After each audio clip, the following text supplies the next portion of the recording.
Hi Megan, hi Julie. Hope you're having a great weekend. So this week I have a little script. There was a lot of information. So the article I reviewed is titled "Exotic Aesthetics: Representations of Blackness in 19th Century Russian Painting" by Maria Taruntina, who is an associate professor at Yale and US in Singapore, and she specializes in the art of imperial and early Soviet Russia. So my paper was about black subjects in Russian art or Soviet art here, really. Her thesis is basically that black subjects were indeed present in Russian art at the time, and there were multiple reasons for that.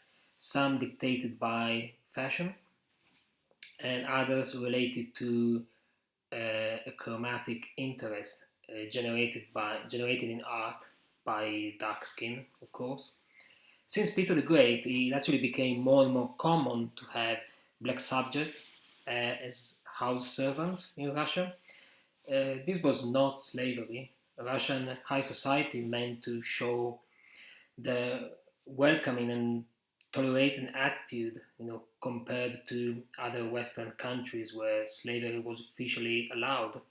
So they were the enlightened society compared to the imperialist Western powers. If we look, for examples, at Karl Brylov's portrait of Countess Julia Somalyova and her adopted daughter Giovannina and the Black Page, it's quite a long title. In addition to this conceptual meaning of having a black subject as a statement, um, this black boy also serves as a means to color contrast. The whiteness of the countess' skin is accentuated by her dark hair. At the same time, the blackness of the boy is accentuated by the pale blue sky we can see through the window behind him. In another work by Brylyov, titled Ibrahim Embracing the Countess, we have a black lover embracing his countess, a white noble lady. This is definitely something unusual. Generally, in art, at this point, you may have a white man and a black lady, but usually not the other way around. So, in a way, it can be seen as a more open minded image. Still, the author believes here her lover here is completely abandoned to her. The scene is so emotionally and sensually charged that the black man is still seen as a as the personification of sexual potency and potentially a threat to the white lady or to white society. Nevertheless, this is still a visualization of a charged interracial erotic encounter with positive and negative racial connotations, as we mentioned.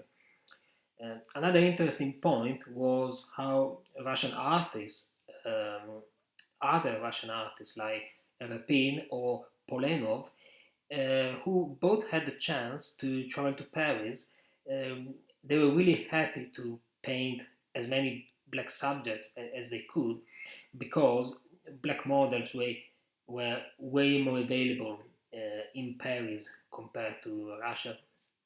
And I would add, I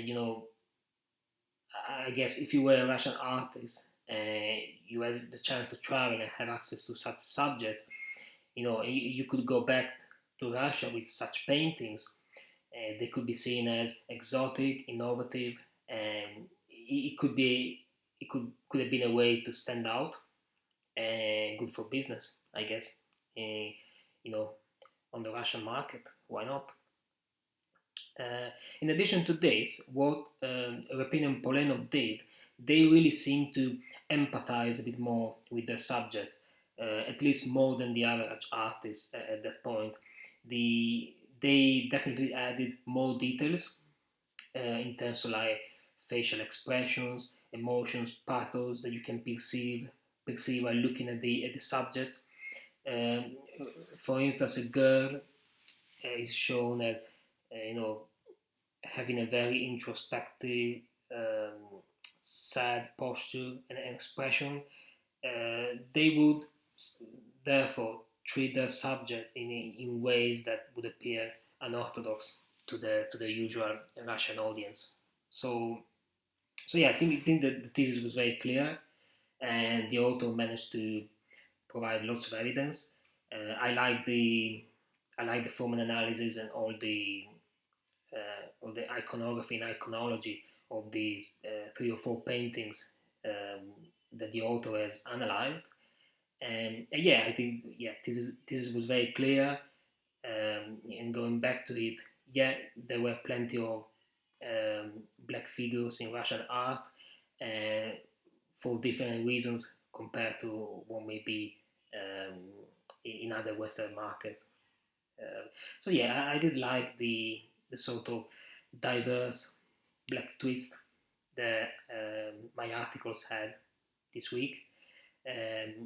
Hope you enjoyed it, and speak next time. Take care. Bye bye.